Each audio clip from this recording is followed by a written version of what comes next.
پشاور جہاں پر وزیر اعظم عمران خان تقریب میں پہنچ چکے ہیں اور خطاب کیا جا رہا ہے۔ پہلی دفعہ پختونخوا کے اندر ایک پبلک میٹنگ کر رہا ہوں، تو اس لیے میں آج خاص طور پہ پختونخوا کے لوگوں کا شکریہ ادا کرنا چاہتا ہوں کہ 2013 میں ہمیں گورنمنٹ ملی، کولیشن گورنمنٹ تھی، اور 2018 میں پختونخوا کے لوگوں نے جو کبھی دوسری باری نہیں دیتے، انہوں نے ایک زبردست تحریک انصاف کو مینڈیٹ دیا اور میں ان کا شکریہ ادا کرتا ہوں۔ اور مجھے خوشی یہ ہے کہ ہم نے کوئی روایتی سیاسی طریقے اختیار نہیں کیے اس مینڈیٹ کو لینے کے لیے۔ ہم نے الیکشن صاف اور شفاف کروائی۔ کوئی بھی آج کوئی چاہتا ہے کہ الیکشن کو کوئی بھی حلقہ کھلوانا، ہم تیار ہیں کھولنے کے لیے، کیونکہ ہمیں پتہ ہے صاف اور شفاف الیکشن ہوئی۔ ہم نے کوئی اربوں روپے کے ڈیولپمنٹ فنڈز نہیں پھینکے، جس طرح پنجاب میں یہ 2018 میں جو آج ہمیں پتہ چل رہا ہے، جو اتنا بڑا خسارہ اس گورنمنٹ کو ملا، اس میں ایک بہت بڑا خسارہ کی وجہ اربوں روپے انہوں نے الیکشن متاثر کرنے کے لیے ڈیولپمنٹ فنڈز کے نام پہ پچھلی حکومت نے خرچ کیے۔ ہم نے کوئی پیسے نہیں خرچ کیے، الیکشن صاف اور شفاف کروایا۔ جیتے اس لیے کہ لوگوں کی زندگی بہتر ہوئی، لوگوں کا جو لوگوں نے، پختونخوا کے لوگوں نے جو سیاسی شعور رکھتے ہیں، انہوں نے یہ فیصلہ کیا کہ اس حکومت نے ہاں اگر پورے بھی وعدے نہیں کیے، لیکن انہوں نے کوشش کی اور انہوں نے جو پہلی حکومتیں تھی اس سے بہتر پرفارمنس تھی، اور اس لیے یہ ایک زبردست مینڈیٹ ملا۔ اس کی مجھے پھر سے بڑی خوشی ہوئی، اس لیے کہ ایک نئی سوچ کو لوگوں نے ووٹ دیا۔ محمود خان، آپ نے ابھی بات کی، آپ نے 2-3 باتیں کی۔ پہلے تو میں آپ سب کے سامنے اس لیے مجھے محمود خان پسند ہیں کیونکہ ایک سادہ اور سچا انسان ہے،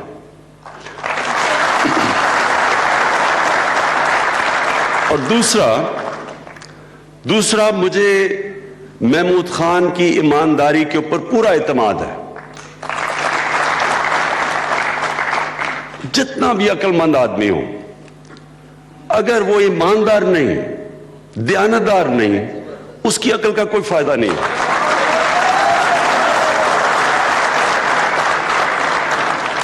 پنجاب کے اندر بڑا لوگوں نے مذاق اڑایا جب ہم نے ایک غریب ترین، سب سے پسماندہ علاقے سے عثمان بزدار کو چیف منسٹر بنا دیا پنجاب کا۔ پنجاب کے لوگوں کو غلط عادت 30 سال سے پڑی ہوئی تھی کہ چیف منسٹر بادشاہ بنا ہوا ہے، 40 گاڑیوں کا پروٹوکول ہے، 4 کیمپ آفیسز۔ کیمپ آفس کا مطلب کہ جو بھی وہ camp office chief minister declare کرے، سارا اس کا خرچہ عوام کے ٹیکس کے پیسے سے جاتا تھا۔ اور پھر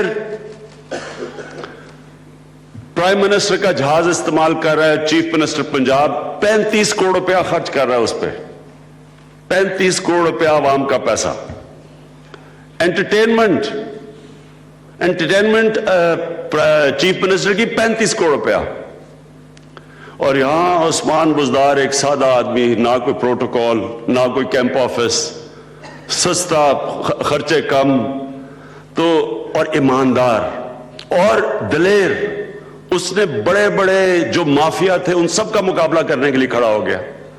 اور اسی طرح یہ جو 2 چیف منسٹر پنجاب اور پختونخوا کے میں نے سلیکٹ کیے، مجھے ان کے پر کانفیڈنس تھا کہ کھڑے ہوں گے، یہ کسی پریشر میں نہیں آئیں گے، یہ کسی مافیا کا حصہ نہیں بنیں گے، یہ دیانتداری سے جو پیسہ پختونخوا کے لوگوں کا ہے ان لوگوں پہ خرچ کریں گے۔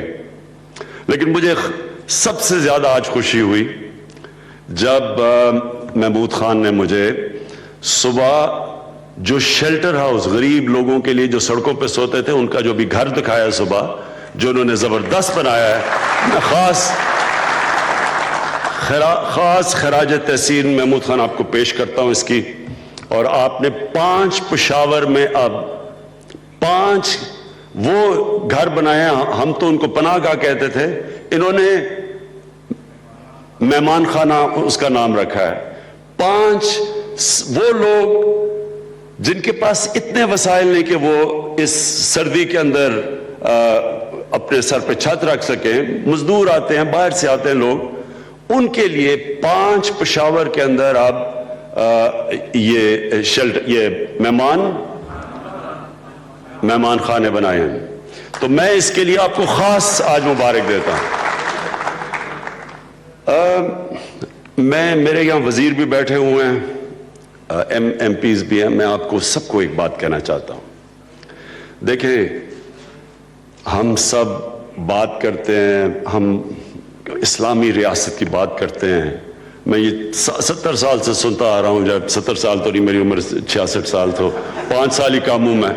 تو جب سے پاکستان بنا ہے اسلامی ریاست کے میں نام سنتا آیا ہوں. اور میں اپنی سامنے ہم نے آنکھوں کو دیکھا ہے کہ غریب اور امیر میں فرق بڑھتا گیا ہے.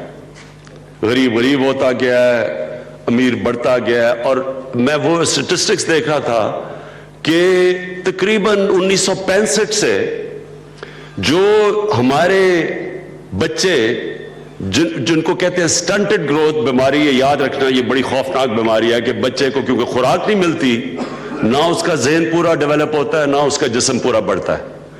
تو سوچیں کہ اگر ایک ماں اور بچے کو خوراک پوری نہیں ملتی تو اس کا مطلب ان کے کیا حالات ہوں گے. تو ہمارے ملک میں کبھی بھی 40% سے نیچے ہم نہیں آئے سٹنٹڈ گروتھ پہ. اس کا مطلب کہ ہماری جو اکثریت تھی وہ ہمیشہ غربت کے لکیر کے اوپر یا نیچے تھی. میں نے کبھی کسی کو نہیں سنا، میں نے جب بھی جتنی بھی حکومتیں آئیں، صرف ایک دفعہ ذوالفقار علی بھٹو نے شروع کیا تھا، پہلی دفعہ عوام کا نام سنا تھا. لیکن میں نے کسی حکومت کو یہ نہیں سوچا کہ یہ جو آبجیکٹو ریزولوشن جو پاکستان کے فاؤنڈنگ فادرز تھے، جنہوں نے پاکستان کو جو پہلی جو آبجیکٹو ریزولوشن بنائی تھی، اس میں واضح لکھا ہوا تھا کہ پاکستان ایک اسلامی فلاحی ریاست بنے گا. لیکن میں نے کبھی کسی کو نہیں دیکھا کہ اس کو فلاحی ریاست پہ لے جانے کے لیے کوئی میں نے قدم نہیں دیکھے، کوئی میں نے سوچ نہیں دیکھی. ساری پالیسیز بنتی تھی ایک چھوٹے سے طبقے کے لیے. سب سے امپورٹنٹ تو یہ دیکھ لینا، جس ملک کا تعلیمی نظام امیر کو امیر کرے اور غریب کو غریب کرے، وہ کیسے فلاحی ریاست بن سکتی ہے؟ ایک تعلیم کا نظام ہی ایک ناممکن بنا دیتا ہے ایک عام گھر کے بچے کو اوپر آنے کے لیے. وہ کیسے وہ سی ایس پی کا امتحان دے، کیسے وہ ڈاکٹر بنے، کیسے انجینئر بنے، اگر اس کو ہم نے وہ تعلیم دے رہے ہیں جس سے وہ اوپر ہی نہیں آ سکتا.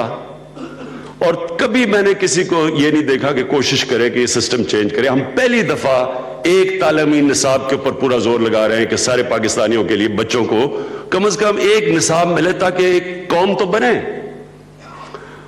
اس کے علاوہ میں نے یہ نہیں دیکھا کہ ہمارا جو ہسپتال تھے، شروع میں ہمارے ہسپتال بہتر تھے جب انگریز گیا. میں گورنمنٹ ہاسپٹل میں پیدا ہوا تھا، لیکن آہستہ آہستہ گورنمنٹ ہاسپٹل غریبوں کے لیے بن گئے اور پیسے والوں کے لیے پرائیویٹ ہاسپٹلز بن گئے، امیر کے لیے غریب کے لیے. تو کبھی بھی یہ سوچ نہیں آئی کہ ہم نے اپنے نچلے طبقے کو کیسے اوپر لے کے آنا ہے. تو یہ بنیادی چیز تھی کہ جب اس سردی میں لوگ سڑکوں پہ سو رہے ہیں اور کبھی کسی حکومت نے نہیں سوچا کہ یہ کتنا ہمیں پیسہ لگنا تھا، ان لوگوں کو ہم شیلٹر دے دیتے، ان کے سر پہ چھت دے دیتے. تو میں نے صرف محمود خان سے بات کی. آج انہوں نے مجھے ایک وہ دکھایا، پناہ گاہ دکھائی، مہمان خانہ، اور 4 اور کی میں نے انہوں نے تصویریں دکھائی. انہوں نے 5 آج جو بس سٹیشن ہیں جدھر باہر سے لوگ آتے ہیں جو سوتے ہیں، 5 اور انہوں نے سیٹ اپ کیا ہے. تو میں اس کے لیے خاص آپ کو مبارک دیتا ہوں محمود خان. کیونکہ دیکھیں پھر سے میں اپنی قوم کو یہ بتانا چاہتا ہوں، یہ یاد رکھنا پلیز، یہ اپنے ذہنوں میں ڈال لیں، میں ساری زندگی جو بڑا کام کیا اس کے اوپر چلا ہوں۔ نماز میں اللہ صرف آپ کو کہتا ہے، آپ اللہ سے ایک چیز مانگتے ہیں کہ اللہ ان کے راستے پہ لگا جن کو تو نے نعمتیں بخشی، راستے پہ، منزل پہ نہیں، راستے پہ۔ منزل پہ اللہ پہنچاتا ہے، کامیابی اللہ دیتا ہے، ہمیں ہمارے سے صرف وہ ڈیمانڈ کرتا ہے ہم اس راستے پہ چلیں۔ یہ ہے وہ راستہ جب آپ احساس اپنے کمزور طبقے کا آپ کے دلوں میں احساس آتا ہے، یہ ہے وہ راستہ۔ اور مدینہ کی ریاست، یہ یاد رکھنا، مدینہ کی ریاست کا مطلب سنت پہ چلنا۔ قرآن میں اللہ ہمیں حکم دیتا ہے کہ نبی صلی اللہ علیہ وسلم کے راستے پہ چلو۔ ان کا راستہ تھا مدینہ کی ریاست، انہوں نے اصول بنائے تھے جس کے اوپر مدینہ کی ریاست کھڑی ہوئی تھی۔ وہاں پیسہ نہیں تھا ان کے پاس۔ ابھی تیمور جھگڑا کہہ رہا ہے جی پیسے کدھر سے آئیں گے، تو ان کے پاس پیسے کدھر سے آئے تھے جب انہوں نے یتیموں کو، بیواؤں کو، معذوروں کو، لوگ تو مدینہ کی ریاست تو غریب تھی۔ جو پہلی جنگ بدر ہوئی تھی 313 جو لڑنے والے تھے سب کے پاس تلواریں بھی نہیں تھی، ڈنڈوں سے کی لڑے تھے، تو وہ تو غریب تھے، لیکن انہوں نے پرائیورٹی دی، اپنے اوپر پیسے نہیں لگائے، محل نہیں بنایا۔ جب ان کی فوجوں نے جیتنا شروع کیا تو اس پیسے سے انہوں نے کوئی بڑا محل نہیں بنا لیا اپنے لیے۔ اور وہ سارے جو خلفائے راشدین تھے سب نے سادگی سے زندگی گزاری، عوام کا پیسہ عوام پہ خرچ کیا، پیسے والوں سے ٹیکس لیا جس کو زکوٰۃ کہتے ہیں، عوام پہ خرچ کیا، غریبوں پہ خرچ کیا، معذوروں پہ، کمزوروں پہ، یتیموں پہ۔ تو یہ تھا تاثر پاکستان کا، یہ کسی مقصد کے لیے ایک ملک بنا تھا، اس کا ایک آبجیکٹو تھا، مقصد تھا۔ تو جب آپ یہ کام کرتے ہیں، یہ جو آپ نے کیا محمود خان، یہ ہم نے ایک پیغام دیا ہے، اپنی قوم کو پیغام دیا ہے کہ یہ مختلف ہے اسٹیٹ، یہ مائنڈ سیٹ مختلف ہے، پیسے نہیں بھی ہیں تو ہم نے اپنے کمزور طبقے کی مدد کرنی ہے، اس کو اوپر اٹھانا ہے۔ اور جو بھی میرے وزیر ہو یہاں بیٹھے، آپ سب اپنے ذہن میں ڈالیں، جب آپ آفس جائیں پہلے تو سب کو آفس جانا چاہیے، ہر روز آفس جانا چاہیے، شام تک بیٹھنا چاہیے وہاں، اور مجھے پتا چل جائے گا کون آفس نہیں جاتا، اور پھر کوئی نہ کہنا کہ جی میری وزارت لے لی ہے۔ اب تو ہمیں پرابلم بھی نہیں ہے، پہلے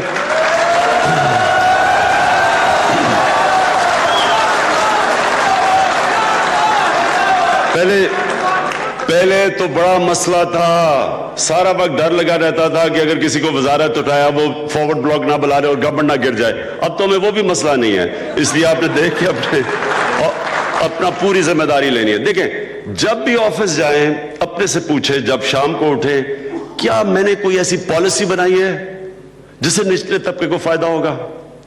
کیا میں نے کسی انسان کا فائدہ کروایا ہے؟ یہ جب آپ اٹھیں گے آپ آٹومیٹکلی آپ کی پالیسیز ٹھیک ہو جائے گی۔ تو نمبر 1 جو بھی آپ کی پالیسیز بنیں گی، یہ جو آپ نے 100 ڈے پلان بنایا، ذہن میں رکھنا کہ یہ ساری آپ پالیسیز بنا رہے ہیں اپنے نچلے طبقے کو اوپر لانا۔ اور میں فاٹا پہ بھی آتا ہوں۔ اور دوسری چیز یہ بھی آپ نے تیمور جھگڑا آپ نے بات کی، یہ بڑا امپورٹنٹ ہے آپ کے لیے ایک چیز سمجھنا۔ دیکھیں نوجوان آبادی ہے ہماری، نوکریاں چاہیے، غربت بھی ہے۔ ہم جب تک بزنس کے لیے، سرمایہ کاروں کے لیے آسانیاں نہیں پیدا کریں گے، ان کے لیے بزنس کرنے کو آسان نہیں کریں گے، سرمایہ کاری نہیں ہوگی، سرمایہ کاری نہیں ہوگی، نوکریاں کدھر سے ملیں گی؟ کتنے دیہات میں کام کر سکتے ہیں؟ آخر میں تو آپ کو سرمایہ کاری چاہیے۔ اور سب سے دنیا میں ڈیولپمنٹ تب ہوتی ہے جب اس ملک میں انویسٹمنٹ آئے، سرمایہ کاری ہو۔ اب مسئلہ یہ ہے، اور یہ بدقسمتی سے پاکستان کا مسئلہ ہے، ہمارا سارا جو انوائرمنٹ ہے وہ سرمایہ کاری کو روکتا ہے۔ ہماری جو بیوروکریسی ہے اس کو 1970 سے ایک ذہن میں چیز پڑی ہوئی ہے، جب سے وہ ایک نیشنلائزیشن ہوئی تھی پاکستان میں، کہ کوئی سرمایہ کاری بری چیز ہے، سرمایہ کار بری چیز ہے۔ یہ ہمارے پولیٹیشین میں بھی سوچ آ گئی, بیوروکریسی میں بھی. اس کا نتیجہ کیا ہوا کہ آہستہ آہستہ جو ہمارے سرمایہ کاروں نے پاکستان میں سرمایہ کاری کرنی تھی وہ جا کے دبئی چلے گئے, کوئی چلا گیا ملیشیا, کوئی بنگلہ دیش میں کر رہا ہے. پاکستان میں جب سرمایہ کاری نہیں ہوگی تو یہ حال ہے پاکستان کا کہ 21 کروڑ کے پاکستان میں صرف 24 ارب ڈالر ہماری ایکسپورٹ ہے, اور وہ ملیشیا جو کہاں تھا, کہاں پاکستان تھا اور ملیشیا کدھر تھا, آج ملیشیا کی 220 ارب ڈالر کی ایکسپورٹ ہے اور ان کی آبادی صرف 6 کروڑ ہے. سنگاپور کی 50 لاکھ کی آبادی کی ایکسپورٹ 330 ارب ڈالر ہے, کیونکہ ہم نے نہ سرمایہ کاری ہونے دی اور پھر نہ باقی بھی چیزیں کہ جو ہم نے نالج اکانومی بنانی تھی, تعلیم پہ انویسٹ کرنا تھا, ہیومن ڈیولپمنٹ یہ نہیں کیا ہم نے. تو پہلے تو آپ گورنمنٹ کی وزیروں کو سب جب اپنی ڈپارٹمنٹ سے بیٹھیں گے, اپنے نیچے جتنے بھی بیوروکریٹس ہیں ان کو پلیز ایک چیز یہ بتائیں کہ جب تک بزنسز کے لیے آسانیاں پیدا آپ نہیں کریں گے, اس کا ورڈ ہے ایز آف ڈوئنگ بزنس, یہ جو ابھی تیمور جھگڑا بات کر رہا تھا, جب تک ہم آسان نہیں کریں گے تب تک سرمایہ کاری نہیں آئے گی اور جتنا پوٹینشیل ہے اس ملک کا وہ ڈیولپ ہی نہیں ہوگا. تو میں اور اچھا میں اپنے بیوروکریٹس کا بھی ایک چیز کہنا چاہتا ہوں, یہ ہمیں پتہ ہونا چاہیے کہ ایک وقت ایسا تھا کہ جو کمشنر 1935 کی, میں اب یہ سنیں, 1935 میں ایک کمشنر یا بریگیڈیئر اپنی مہینے کی سیلری میں, ایک مہینے کی سیلری میں 70 تولہ سونا خرید سکتا تھا ایک مہینے کی سیلری میں. تو آج اس کی حالات کیا ہے کہ وہ کدھر. میرے والد جب 1950 میں جب گورنمنٹ سروس میں آئے اور جب وہ کام کر رہے تھے تو ایک مہینے کی سیلری میں گاڑی خرید سکتے تھے.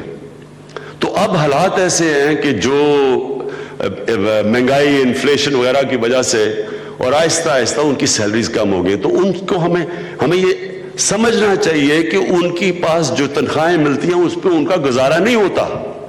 لیکن میں آج ان کو بھی یہ کہنا چاہتا ہوں کہ اگر ہم نے اپنی گورننس ٹھیک کر لی, جس کے اندر یہ بہت بڑی چیز ہے ایز آف ڈوئنگ بزنس, کیونکہ ایز آف ڈوئنگ بزنس کا مطلب کہ سارے گورننس کے جو پروسیسز ہیں ان کو اب تیز کر لیں, آسانی پیدا کر دیں. کئی دفعہ رشوت لینے کے اندر اور سلو ڈاؤن کر دیتے. اگر ہم نے یہ ٹھیک کر دیا, میں آپ کو یقین دلاتا ہوں کہ جو میں نے یہ 3.5 مہینے میں دیکھا ہے, جتنی دنیا پاکستان میں انویسٹ کرنا چاہتی ہے, پاکستانی جتنے انویسٹ کرنا چاہتے ہیں, یہاں اتنا پیسہ آئے گا کہ تیمور جھگڑا میرے سے نہیں پوچھے گا جی پیسہ نہیں ہے اس کے لیے. پیسے کی کوئی آپ کو کمی نہیں ہوگی. ہم اپنے بیوروکریٹس کو بھی وہ تنخواہیں دے سکیں گے, ہم اپنے منسٹروں کو بھی جو تنخواہیں ملتی ہیں, مجھے تو جو پرائم منسٹر کو تنخواہ ملتی ہے وہ میرے بنی گالا کا مہینے کا خرچہ ہی نہیں نکلتا اس پہ. تو ہم سب کو بھی صبر کرنا چاہیے. ایک وقت آئے گا جب ہم نے اپنا یہ سسٹم ٹھیک کر لیا, یہاں اتنا پیسہ آئے گا ہم صحیح تنخواہیں سب کو دے سکیں گے. کسی کو ضرورت نہیں پڑے گی کہ ایکسٹرا پیسہ بنانے کی یا رشوت لینے کی. یہ انفارچونیٹلی ہو کیا رہا ہے کہ جتنا ہمارے سسٹم میں رشوت لیتے ہیں, جتنا ہمارے سسٹم کے اندر یہ ریڈ ٹیپزم آتی ہے, اتنی کم انویسٹمنٹ آتی ہے, اتنا ہی ملک میں خوشحالی نہیں آتی, ویلتھ کریشن نہیں ہوتی, اور ہم اس چین کے اندر پھنسے ہوئے ہیں. تو ہم نے اس کو توڑنا ہے. اچھا جی, اب میں صرف محمود خان آپ کی جو بات آپ نے کی کہ آپ نے خرچے کم کر رہے ہیں, ہم کیوں خرچے کم کر رہے ہیں, یہ بڑا امپورٹنٹ آپ کے لیے سمجھنا ہے, کیونکہ اس کے پیچھے ایک فلسفہ ہے. ہمارے کئی نادان جرنلسٹ, بڑا پولیٹیشین نے مذاق اڑایا جی کہ پرائم منسٹر کے گھر گاڑیاں تو بیچی, بھینسیں بھی بیچ دی. بڑا مذاق اڑایا اس کے اوپر. اس کے پیچھے ایک فلسفہ ہے, یہ سمجھنا ہے آپ سب نے. دیکھیں, جو ہماری ملک کی بدقسمتی یہ ہے کہ یہاں 100 سال پاکستان میں 100 سال ہم نے غلامی کی انگریز کی. انگریز کی غلامی میں کیا ہوا, انگریز یہاں سے پیسے ہمارے ٹیکسوں کے اوپر بڑے بڑے شاہانہ طریقے سے لیتا تھا. یہ جو گورنر ہاؤس ہے, یہ گورنر ہاؤس آپ دیکھیں کتنا بڑا محل بنا ہوا ہے, یہ یہاں کے لوگوں کے ٹیکس کے پیسے پہ بنا ہے. تو پیسہ ہوتا تھا عوام کا اور بادشاہ سلامت باہر سے آ کے ہمارے اوپر بادشاہ کی طرح رہتے تھے. لوگوں کو غلام سمجھتے تھے, وہ لوگوں کے پاس حقوق ہی نہیں تھے, وہ باہر سے آ کے ہمارے اوپر حکومت کر رہے تھے. تو ان کا جب کوئی پیسہ چوری کرتا تھا تو وہ اس کو غلط نہیں سمجھتا تھا. وہ باہر کے لوگ تھے, حکمران تھے, اس کو اپنا پیسہ نہیں سمجھتا.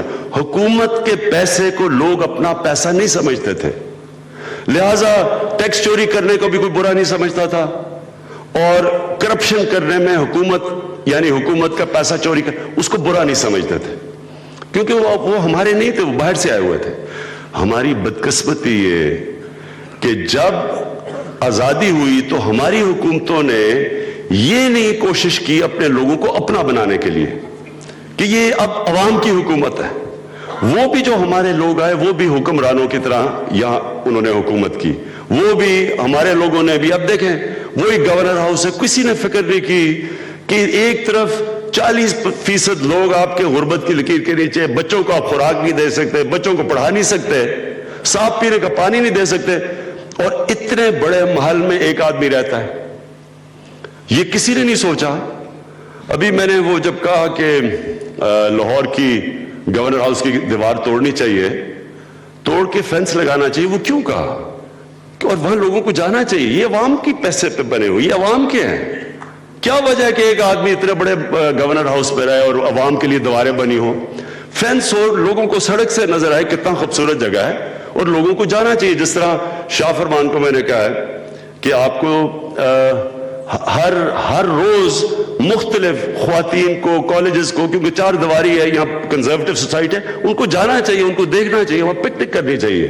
عوام کے لیے یہ چیزیں. اور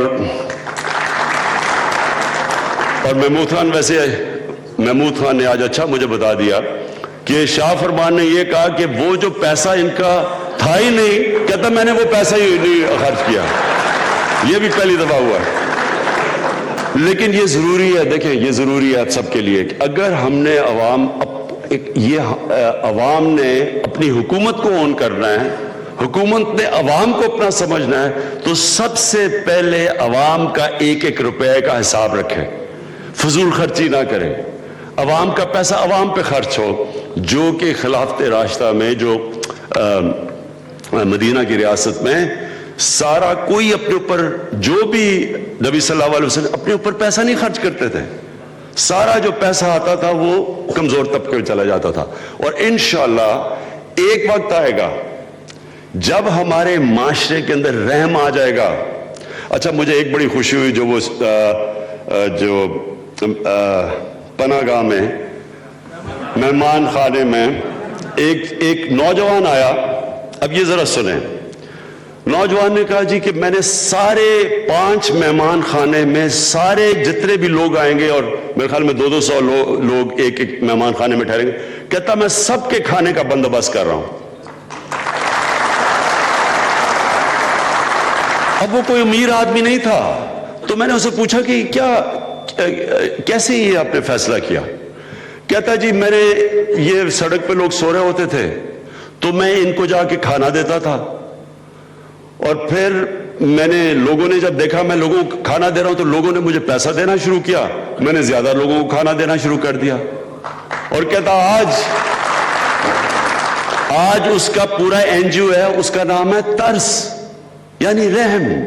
وہ NGO ہے جو کہ اس نے فیصلہ کیا 5 مہمان خانے میں جتنے بھی لوگ آئیں گے ان کو کھانا بھی دے گا اور ان کو پر کمبل اور وہ بھی چیزیں بھی دے گے. تو دیکھیں اس سے کیا چیز ثابت ہوتی ہے؟ اس سے یہ چیز ثابت ہوتی ہے کہ جب ایک انسان اس راستے پہ نکلتا ہے, باقی مدد اللہ کرتا ہے آپ کی. میں آپ کو ایک چیز بتانے لگا ہوں, انشاءاللہ یہ اپریل تک, مارچ اپریل تک اب سب کے سامنے آ جائے گی. ایکزون دنیا کا سب سے بڑا جائنٹ ہے جو کہ ڈرلنگ کرتا ہے گیس اور تیل کے لیے. 27 سال کے بعد انہوں نے فیصلہ کیا پاکستان آنے کا. انہوں نے آ کے میرے سے میٹنگ کی. اب یہ سنیں ذرا, ہم سب کو انشاءاللہ کہتے ہیں نا کہ گورنمنٹ کی پرفارمنس کیسی ہے, میرا دل کہتا ہے کہ ہمیں اگر وہ میں نے اس طرف لے گیا پاکستان کو جو میں سمجھتا ہوں انشاءاللہ جائے گا، اپریل میں آپ کو اس کا نتیجہ آ جائے گا. کیسے آئے گا؟ اب جو ایکزون ہے انہوں نے ایک آف شور یعنی ہمارے سمندر کے اندر انہوں نے ایک جگہ دیکھی ہے اور انہوں نے کہا کہ اب وہ ان کی کشتی آ گئی، وہ ڈرلنگ کر رہے ہیں اس میں. وہ یہ کہہ رہے ہیں کہ ہمیں لگ رہا ہے کہ اس میں اتنی گیس ہوگی کہ 50 سال تک پاکستان کے گیس کے سارے مسئلے حل ہو جائیں گے. لیکن انہوں نے کہا ہو سکتا ہے کہ جب ہم ڈرلنگ کریں تو وہ گیس لیک کر گئی ہو تو کچھ بھی نہ ہو اس میں. اب یہ ایک ایسی چیز ہے ہمیں کسی کو نہیں پتا کیا ہوگا. میرا دل کہتا ہے کہ اگر ہمارے معاشرے میں رحم کی حکومت آ گئی، اوپر والے کی برکت آئے گی اور اس میں سے گیس نکلے گی. اچھا جی، اب میں اس کے اوپر صرف آخری چیز کہہ دوں، یہ جو عوام کا پیسہ خرچ کیا جاتا ہے، ایک طرف تو ہمارے چیف منسٹر ہیں پیسہ ایک ایک دیکھ کے خرچ کر رہے ہیں، دوسری طرف ایک پنجاب کے چیف منسٹر تھے. پہلے تو انہوں نے بڑے بھائی اور چھوٹے بھائی نے صرف اشتہاروں پہ 40 ارب روپیہ خرچ کیا اپنی تصویریں لگا کے. پھر جو میں آپ کو بتا رہا ہوں 35 ارب روپیہ انٹرٹینمنٹ میں چیف منسٹر پنجاب نے، اور 35 کروڑ روپیہ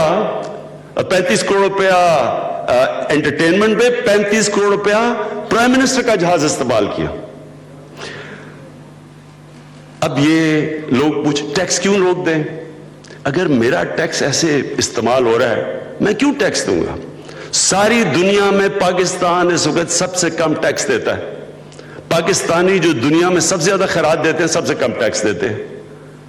اور اس لیے یہ ضرورت ہے کہ ہم اب قوم، آپ سب پاکستانی قوم نظر رکھے، جو بھی حکومت کرے ان کے اوپر نظر رکھے، ان کے جو وہ جس طرح پبلک کا پیسہ استعمال کرتے ہیں آپ نظر رکھیں اس کے اوپر، کیونکہ آپ کا پیسہ ہے.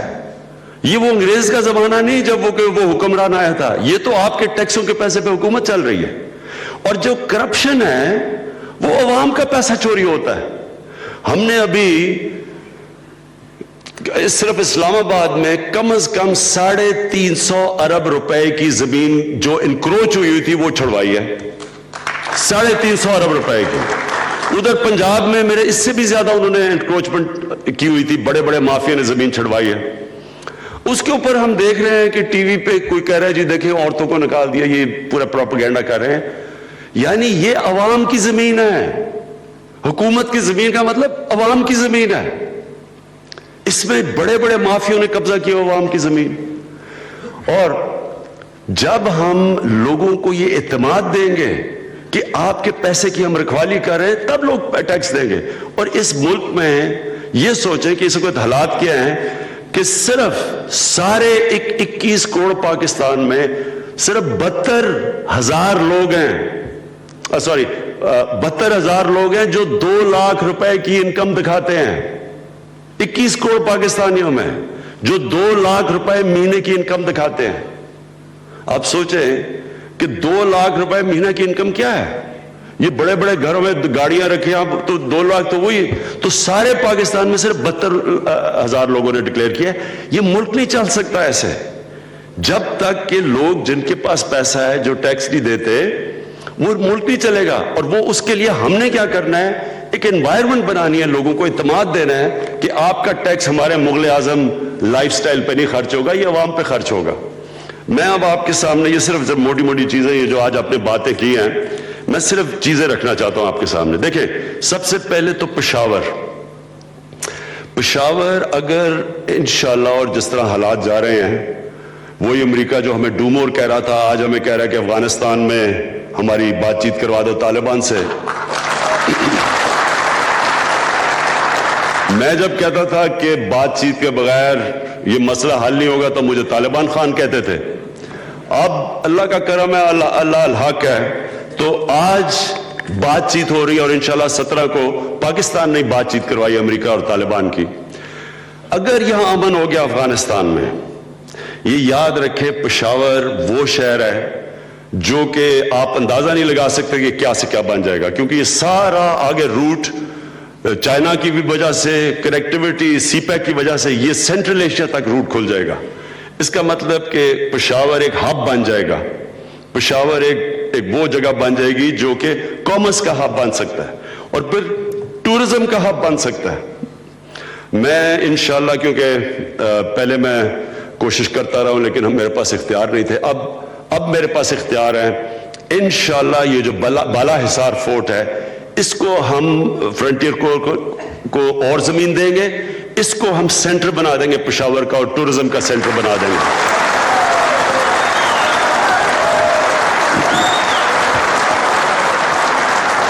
سوچیں کہ ٹورزم سے کتنا پیسہ آئے گا، وہ جو سینٹر بن جائے گا بالا حصار، ادھر ہم چھوٹے چھوٹے اینٹیک ہوٹل و ریسٹورنٹس بن جائیں گے، وہ سارا پشاور کا سینٹر بن جائے گا۔ اور انشاءاللہ آپ دیکھیں گے کہ جو پرانا شہر ہے پشاور کا، یہ یاد رکھیں پشاور کا شہر دنیا کی سب سے وہ کہتے ہیں دی اولڈسٹ لیونگ سٹی، جو ابھی بھی سب سے 2500 سال پرانا یہ پشاور کا سینٹر۔ تو اس کو ہم نے ڈیولپ کرنا ہے، ایک آگے وہ ایک واک بنائی ہوئی ہے، وہ جو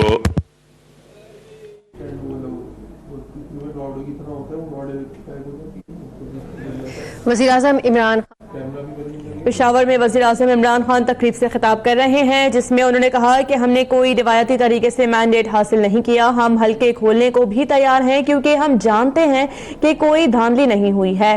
2018 کے الیکشن صاف اور شفاف ہوئے، وزیر اعلیٰ کی ایمانداری پر پورا اعتماد ہے۔ پنجاب میں عثمان بزدار کو وزیر اعلیٰ بنایا تو ہمارا مذاق اڑایا گیا تھا، ڈیولپمنٹ فنڈ پر پیسے ضائع نہیں کیے۔ وزیر اعلیٰ محمود خان نے غریبوں کے لیے زبردست شیلٹر ہوم بنایا۔ یہ بھی ان کا کہنا تھا کہ وزیر اعلیٰ پنجاب نے انٹرٹینمنٹ کی مد میں 35 کروڑ روپے خرچ کیے، جو پہلے وزیر اعلیٰ رہ چکے ہیں ان کی جانب سے اس طرح کے اقدامات کیے گئے، لیکن اب جو وزیر اعلیٰ ہیں وہ جو کاوشیں کر رہے ہیں وہ سب کے سامنے ہیں۔ نچلے طبقے کو اوپر لانے کے لیے کسی نے پہلے کچھ نہیں سوچا، لیکن اب ہم ایسا سوچ رہے ہیں۔ عوام کا پیسہ عوام پر خرچ ہونا چاہیے اور اس کے لیے اقدامات کیے جا رہے ہیں۔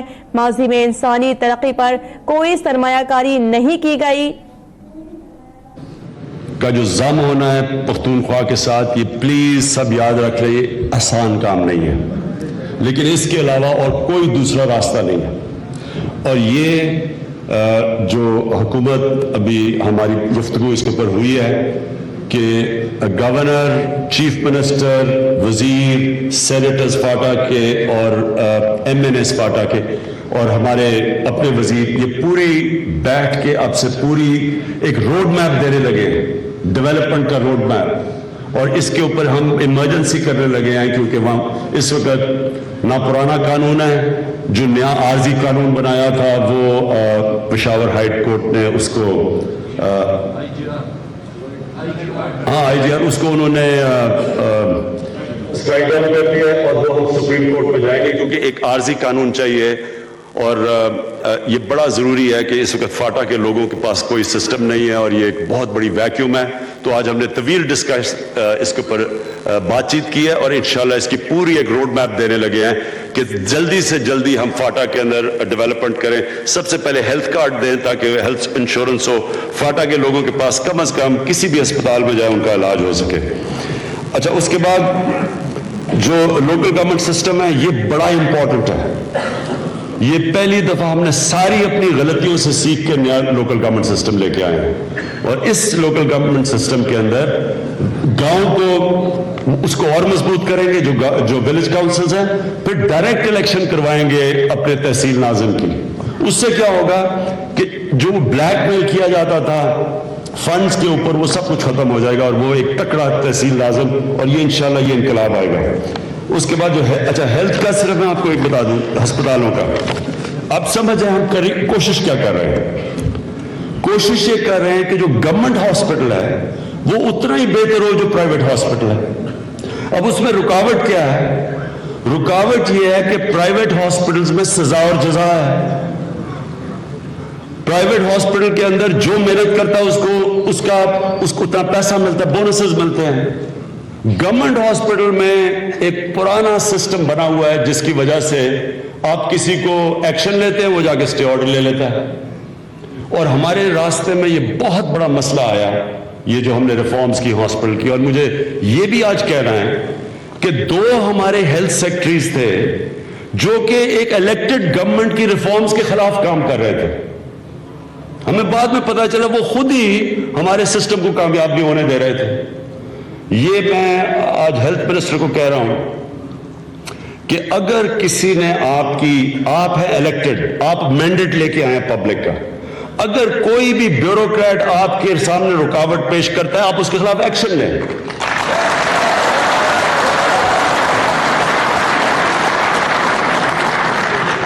کہ یہ بعد میں پتا چلا کہ ہمارا کام ہی نہیں آگے بڑھ رہا تھا.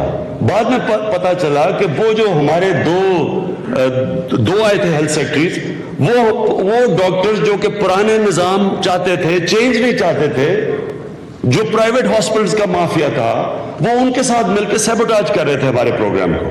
تو اس وقت آپ نے ہشام, آپ نے کسی قسم کی رعایت نہیں کرنی کسی کے اوپر, کیونکہ آپ کو مینڈیٹ ملا ہوا ہے. آپ کو آخر میں آپ اگر یہ کہیں گے کہ جی میں کیا کرتا, مجھے بیوروکریٹ نے کام نہیں کرنے دیا, لوگ آپ کو ڈنڈوں سے ماریں گے. ذمہ داری آپ کی ہے. اگر آپ کے نیچے کام نہیں کر رہا اس کو نکالیں, اگر وہ آپ کو سیبوٹاج کر رہا ہے اس کے خلاف ایکشن لیں, اس کو سروس سے نکالیں, لیکن جواب دیں. آپ, ذمہ داری آپ کی ہے, آپ نے پرفارم کرنا ہے. اچھا جی, اس کے بعد رول آف لا, یہ بڑا ضروری ہے چیف منسٹر صاحب, کہ آپ نے سول پروسیجر کوڈ کا قانون پاس کیا ہوا ہے کہ 1 سال کے اندر سارے سول کیسز کا فیصلہ ہوگا. پلیز اس کو امپلیمنٹ کروائیں. یہ بڑی مشکل سے آپ کی سول پروسیجر کوڈ بنی تھی. ہم ادھر فیڈرل لیول پہ بھی اب اس کو قانون میں لا رہے ہیں, اور ہم فیڈرل لیول پہ بھی کرمنل پروسیجر کوڈ کو ٹھیک کر رہے ہیں, تاکہ یہ جو مرڈر کیسز ہیں یہ سالوں چلتے ہیں, ان کو جلدی ختم کیا جائے, تاکہ پورا رول آف لا کا سسٹم ہم ٹھیک کریں. تعلیم کے اندر, ویسے تعلیم میں پچھلی باری پختونخوا کی بڑی اچھی پرفارمنس تھی. میں ایکسپیکٹ کرتا ہوں کہ آپ اس کو ایک اور لیول پہ لے کے جائیں گے, پہلے سے جو آپ نے سبق سیکھے ان سے اور بہتر کریں گے. یہ بڑا امپورٹنٹ ہے کہ تعلیم کے اندر, اور خاص طور پہ ہائر ایجوکیشن. مجھے پتا ہے کہ ابھی تک ہمارے پاس وہ پیسہ نہیں ہے, لیکن میں آپ کو یقین دلا رہا ہوں کہ پیسہ آ جائے گا. دیکھیں, میں سب سے زیادہ پاکستان کی تاریخ میں کسی نے پاکستانیوں سے پیسہ اکٹھا کیا وہ میں نے کیا. میں آپ کو کہہ رہا ہوں کہ انہی پاکستانیوں سے میں آپ کو پیسہ اکٹھا کر کے دکھاؤں گا. تھوڑا سا صبر کرنا ہے, تھوڑا سا ہم اپنے یہ سسٹمز ٹھیک کر لیں جو ہم کرنے لگے ہیں سینٹرل لیول پہ, اپنے اداروں کو ٹھیک کر لیں. ٹیمیں بن رہی ہیں ابھی ہماری تو پارٹی پہلی دفعہ پنجاب اور فیڈرل لیول کے اوپر اقتدار میں آئی ہے. ہمیں تو نہیں پتا, ہم تو دیکھ رہے ہیں ابھی نیچے ٹیمیں, جس طرح میں ابھی ہشام کو کہہ رہا ہوں کہ آپ نے کسی کو بخشنا نہیں ہے, ہمارے بھی نیچے پہلی دفعہ لوگ آ رہے ہیں, ہم آزما رہے ہیں, ہمارے سسٹم سیٹ ہو رہے ہیں, ٹیمیں بن رہی ہیں. تھوڑا سا صبر کر لیں, انشاءاللہ اس ملک میں پیسے کی کمی نہیں ہوگی. اچھا, اور یہ جو 10 ارب درخت کا ہم نے سارے پاکستانیوں میں فیصلہ کیا, اور جو بہت زبردست کام کیا تھا, یہاں اشتیاق برقی بیٹھے ہوئے ہیں, میں خاص مبارک دینا چاہتا ہوں ان کو. 1 ارب درخت, کوئی بھی اپوزیشن والا ماننے کے لیے تیار نہیں تھا کہ یہ سچ ہے. ہم بار بار ان کو کہہ رہے ہیں کہ یہ گوگل سے میپ پہ آپ کو دکھا دیتے ہیں, ویسے اگر آپ خود نہیں جا سکتے. یہ بہت بڑا کارنامہ تھا. اور اب تو دنیا یہ سمجھنا شروع ہو گئی ہے کہ گلوبل وارمنگ یہ بہت بڑا دنیا کو, آنے والی نسلوں کو خطرہ ہے. اس سے پہلی دفعہ ایک کسی حکومت نے پاکستان میں کسی صوبے نے اتنی بڑی کیمپین کی تھی, اور اب یہ سارے پاکستان میں انشاءاللہ ہم نے 10 ارب درخت لگانے, اور جو پختونخوا کا ماڈل ہے یہ ریپلیکیٹ کریں گے. لیکن میں یہ چاہتا ہوں کہ اس کے ساتھ ساتھ چیف منسٹر صاحب, بڑا ضروری ہے آپ کے لیے کہ شہروں کے اندر جدھر جدھر آپ کو زمینیں ملیں ان کو پارکس بنائیں, پبلک پارکس کے اندر کنورٹ کریں, تاکہ لوگوں کے لیے جگہ ہو, کوئی تاکہ ہرا سبزہ نظر آئے, درخت اگیں, اور نوجوانوں کے لیے سپورٹس گراؤنڈز بہت ضروری ہے بنانا. ہمارا ایک ینگ پاپولیشن ہے جس میں سپورٹس ہی نہیں ہے, اور جو اب اگر نوجوانوں کے لیے سپورٹس نہیں ہے تو دوسری طرف غلط طرف لگ جاتے ہیں. اس لیے ہمارے لیے ضروری ہے کہ ہم, یہ ان کے رائٹ ہے, ان کا حق ہے, ہمارا فرض ہے کہ ان کو سپورٹس گراؤنڈ بنا کے دینا. اور قبائلی علاقے کے اندر خاص طور پہ, کیونکہ وہاں بڑی بےتابی سے وہ چاہتے ہیں سپورٹس کھیلنا, ان کے لیے بھی قبائلی علاقے جو اعظم ہو رہے ہیں ادھر ساری جگہ ابھی سے پلاننگ کریں سپورٹس گراؤنڈ کی. اس میں کوئی زیادہ پیسہ نہیں خرچ ہوتا. گورنمنٹ کی گراؤنڈیں پڑی ہوئی ہیں, وہی گورنمنٹ کی گراؤنڈوں کو جو زمین پڑی ہوئی ہے اس کو کنورٹ کریں سپورٹس گراؤنڈز میں اور پارکس میں. اور آخر میں میں چیف منسٹر صاحب آپ کو میری آخری صرف یہ خوشخبری آپ کو سنا دوں, جو آپ کے ہم ممن ڈیم ہم بنا رہے ہیں. اب ایک تو باشا ڈیم بن رہی ہے, ایک ممن ڈیم کے لیے بھی ہم پیسے اکٹھے کر رہے ہیں. ممن ڈیم سے کیا ہوگا, ساری ہمیشہ کے لیے پشاور کا پانی کا مسئلہ حل ہو جائے گا. سارا ممن ڈیم سے پشاور کا پانی آئے گا, اور یہ ضروری ہے کیونکہ پانی ایک بہت بڑا مسئلہ بن گیا ہے. سارے پاکستان کے شہروں میں اب پانی کا مسئلہ ہے. ہم نے یہ بڑا اچھا آپ نے کیا, مجھے بڑی خوشی ہے کہ آپ نے ایک پانی کی اتھارٹی بنائی. یہ ضروری ہے کیونکہ اب تک اتنے زیادہ ڈپارٹمنٹس پانی کا کام کر رہے تھے, کوئی بھی نہیں کام کرتا تھا. اب ہم نے پنجاب میں بھی ایک اتھارٹی بنا دی ہے پانی کی. وہ ساروں کو, ساری جو بھی پانی کی اتھارٹی سب ایک کے نیچے آ گئی ہیں, اور مقصد ہمارا یہ ہے کہ صاف پینے کا پانی ہم نے پاکستان کے لوگوں کو 5 سال میں دینا ہے. جدھر بھی پاکستانی لوگ ہمارے بستے ہیں لوگ, ان کو ہم نے صاف پینے کا پانی دینا. اس کا پورا پروگرام ہم نے بنایا ہے. وہ انشاءاللہ, اور وہ اگر آپ شیئر کر لیں گے جو پنجاب میں کر رہے ہیں تو آپ کو آسانی ہو جائے گی اس کی. میں آخر میں آپ سب کا بہت شکر گزار ہوں. میں اپنے وزیروں کو آخر میں پھر تاکید کر رہا ہوں, 3 مہینے آپ کے پاس ہیں, ابھی بھی میں آپ کا کام دیکھوں گا, لیکن مزید 3 مہینے ہیں. لیکن اگر آپ کو اس کو ایک ذمہ داری سمجھیں, آپ کو ہر روز